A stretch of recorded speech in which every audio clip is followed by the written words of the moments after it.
The Walt Disney World Resort. When you think of the sprawling vacation destination near Orlando, Florida, do you picture thrill rides?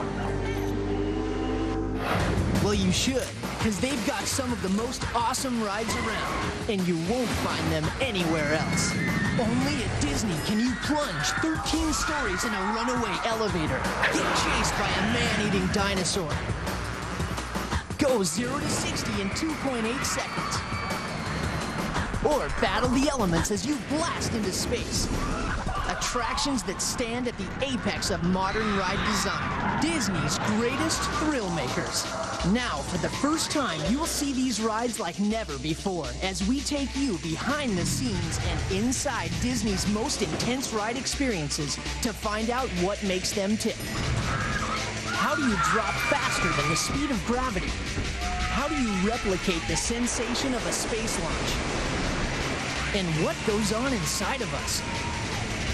Why do we like it so much? And why do we keep coming back for more?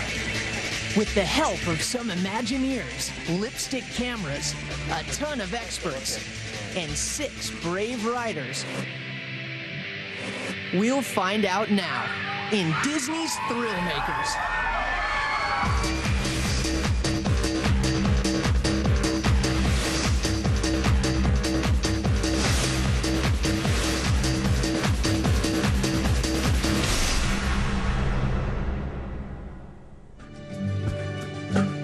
Back in the 50s, Walt Disney filled his first theme park with attractions based on a strong sense of theming, very different from all the big speed rides of the day. Over the years, we've come to connect the Disney name to these types of themed park rides. That may be why a lot of us don't immediately associate Disney with thrill rides, when in fact, their parks are full of them.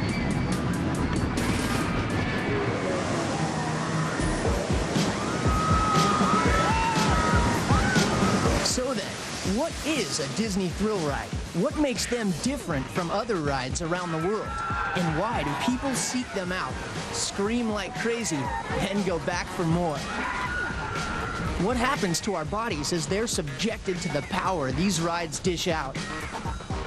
Going higher, tighter, steeper, and faster with each new design. And how does it all work?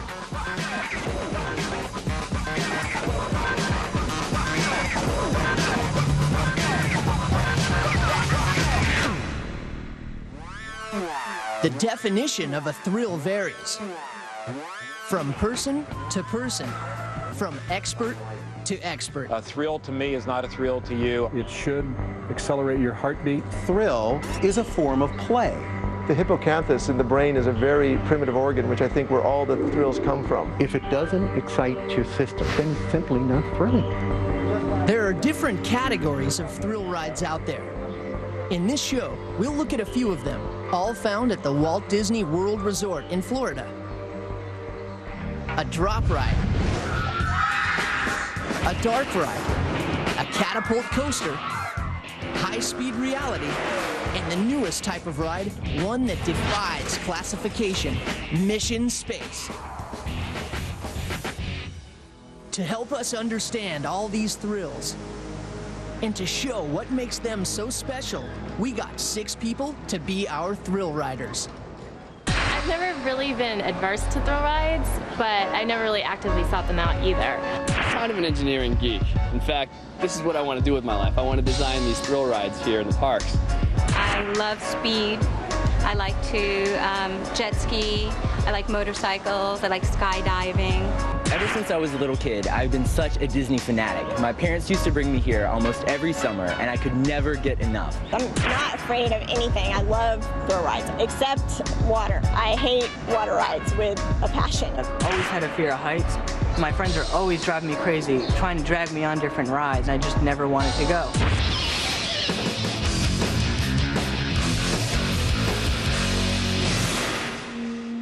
One of the resort's most thrilling rides is at the Disney MGM Studios. It's called the Twilight Zone Tower of Terror, a creepy old hotel with a haunted elevator that'll give you the most hair-raising lift of your life.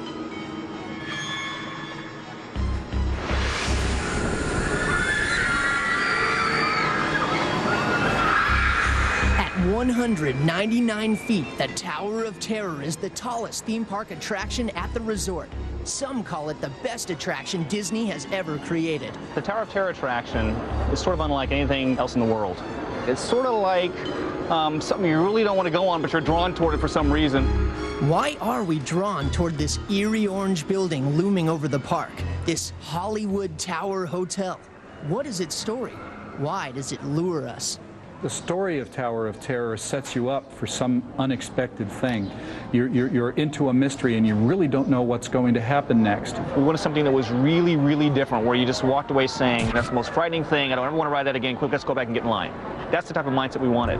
And to make sure we got back in line again and again, the Imagineers worked overtime on this one. What is an Imagineer? That's a question that we get asked a lot. An Imagineer is basically a storyteller. What sets Imagineers apart from other theme park designers really is our attention to an immersive experience. One of the opening lines in the Imagineering book is, how many Imagineers does it take to change a light bulb?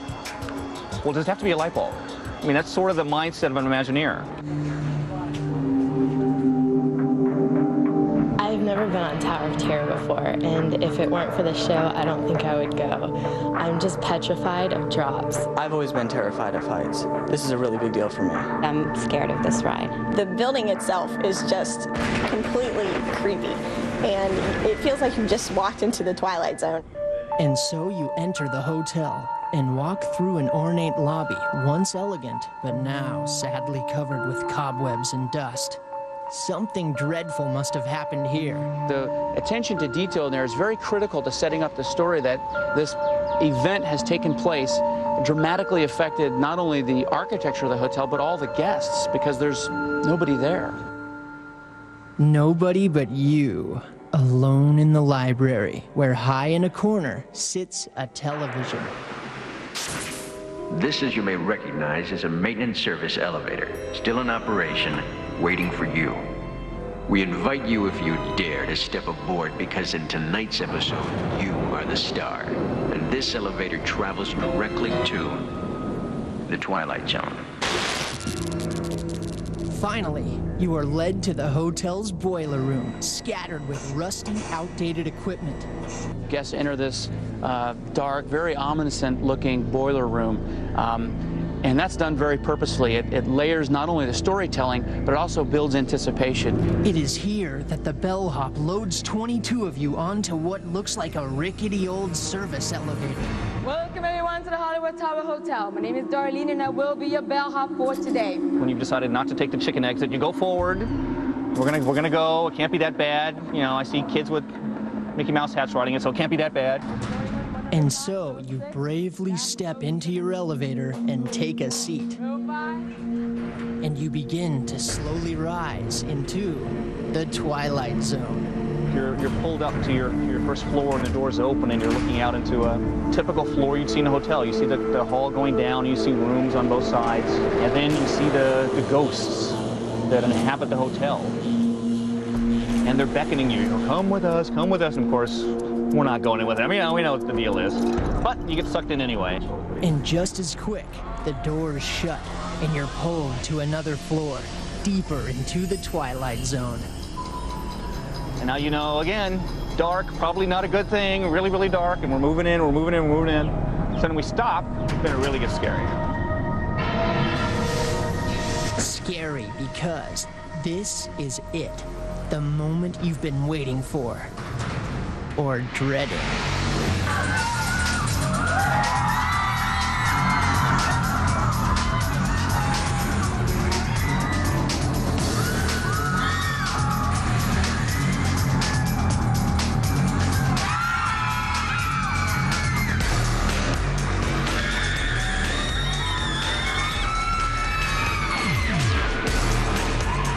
The feeling it gives you is that of being out of control.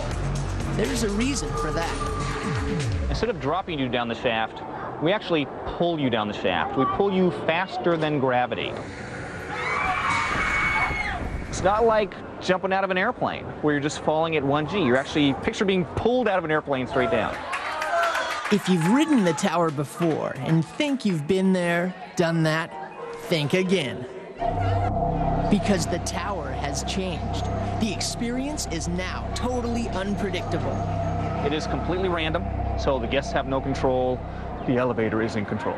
So that anticipation as those doors open just before you fall is always going to be one where you don't know what to expect. Welcome back. Right this way, please. I do hope you enjoyed your stay with us. That thing was absolutely incredible. It was an adrenaline rush from start to finish. I'm still afraid of heights, but for some reason, the big drop in that ride is awesome. My whole body was just clenched. At some point, Katie reached over and grabbed me, and we were both just suspended in the air. I just grabbed her because I just didn't know what else to do, and I was just, oh, it was just insane. I loved it. Body clenched? Adrenaline rush? How does a ride do that? It's a little bit like a race car when you put ethanol in it to get maximum performance. We are now putting physiologic equivalent of ethanol into our body and revving up the system to meet the challenge. Okay, here we are at the beginning of the drop sequence in the Tower of Terror. One thing you may want to notice is the gentleman in the rear left. He's got a lot of extra energy. You can see him bouncing his legs up and down. The lady in the orange isn't quite too sure what's going on. And now all of a sudden it really drops. And you can see she's got her eyes tightly shut. And the gentleman to her left is very happy that it's over, because he wasn't dealing with that all that well. But the point to notice that now that it's over, they're all very euphoric. They've got these endorphins, norepinephrine, epinephrine circulating in their system. And that's part of the things that keeps people coming back, because they actually feel pretty good right now. When we come back, see why speed isn't the only ingredient in a terror cocktail. And later, we'll climb into Disney's most complex, head-spinning adventure ever.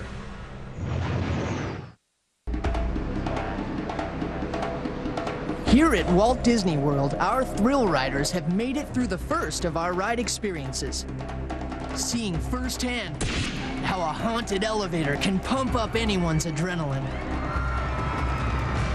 Next on our list, the dark ride.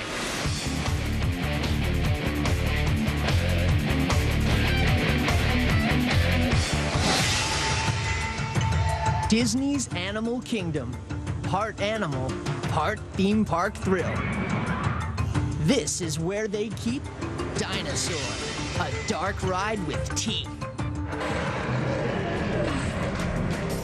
Here, a time rover takes you back 65 million years to confront the biggest baddies in the jungle. You climb on board and you take off and you're on a mission. And it's a great way to incorporate the ever popular Dinosaur into a very contemporary high-tech thrill ride. Generally, the premise of a dark ride is that you're using the darkness in that ride to your advantage, to present and direct attention to the set pieces and to the moments that you want to draw focus. You can do little petite dark rides, you can do great big dark rides. This, of course, is a great, big, thrilling dark ride. Dinosaur is thrilling because it combines two elements which people respond to with fear.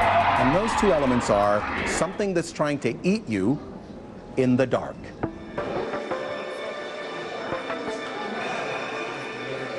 When I was a kid, I was afraid of dinosaurs. It's just one of those fears I've never gotten over. Kids love dinosaurs. How can dinosaurs be scary? I hear that they have some of the largest audio animatronics in the world. I can't wait to see how real they look. As we saw with the Twilight Zone Tower of Terror, the ride begins long before you step into any kind of vehicle. The pre-show gives you a lot of things to think about beforehand. You're going on a dinosaur hunt. You have very little time. Oh, and there's this giant meteor.